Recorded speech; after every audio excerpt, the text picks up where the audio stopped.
Bonjour à tous, au menu 5 étoiles pour les Clio 4, B-Max, V40, SID et A3. La Fiat Panda 4x4 arrive en octobre et enfin le Grand Prix de Belgique vu par notre spécialiste Jean-Louis Moncey.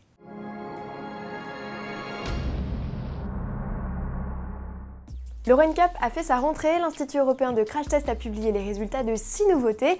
La promotion fait carton plein avec 5 étoiles à l'exception du pick-up D-Max d'Isuzu qui n'en rafle que 4.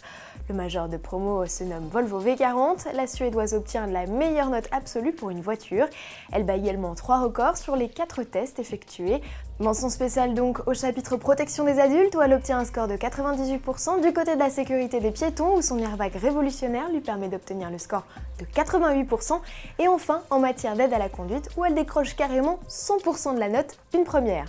Dans cette catégorie, la Clio 4 monte sur la deuxième marche du podium, suivie par la Kia Ceed et l'Audi A3, ex-aequo. En matière de protection des enfants, la Clio 4 mène toujours devant la coréenne et l'allemande. En revanche, la 3 reprend la tête du peloton dans les tests protection des piétons et des adultes. La Clio arrive ici respectivement deuxième et troisième. Terminons avec le monospace compact de la bande, le B-Max. L'architecture atypique des ouvrants du Ford a fait forte impression lors des chocs latéraux adultes. Pour mémoire, le B-Max reçoit des portes arrière coulissantes qui intègrent des renforts permettant l'absence totale de montant central. Des modèles donc à découvrir et à essayer dès le 29 septembre au Mondial de l'Automobile de Paris. Et en parlant de salon, Fiat a révélé une partie de l'affiche de son stand et c'est confirmé, la Panda 4x4 reprend du service sur cette troisième génération de la citadine. Pour partir à l'assaut des sommets enneigés, c'est une référence en la matière. L'italienne mise sur une garde au sol surélevée, des renforts en plastique et des skis de protection avant et arrière. De fait, le dessin des boucliers est modifié. À bord, Fiat mise sur de nouvelles ambiances, dont une aux allures commando. La citadine plus longue et plus large que la version traditionnelle reprend toutefois à cette dernière son bicylindre essence de 85 chevaux et son diesel de 75 chevaux.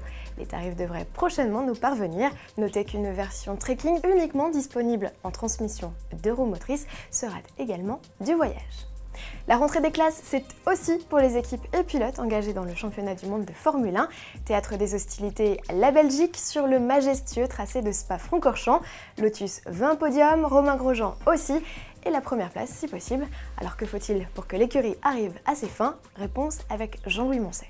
Alors je dirais que ce qu'il faut pour Lotus déjà c'est le beau temps. Parce que sous la pluie, on a vu qu'en 2 ou 3 occasions, la voiture fonctionnait moins bien, mais vraiment moins bien. Ça, c'est la première chose. Donc, il faut vraiment que tout soit parfait. Maintenant, Romain Grosjean, très fort à Francorchamps, mais attention, Romain Grosjean, il est à côté de lui Kimi Räikkönen.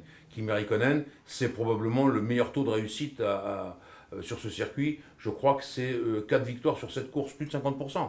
Donc, attention, c'est lui l'un des rois de Spa-Francorchamps. Et il ne laissera pas passer sa chance, on peut en être sûr. Retrouvez l'entretien complet de notre spécialiste sur son blog. À demain.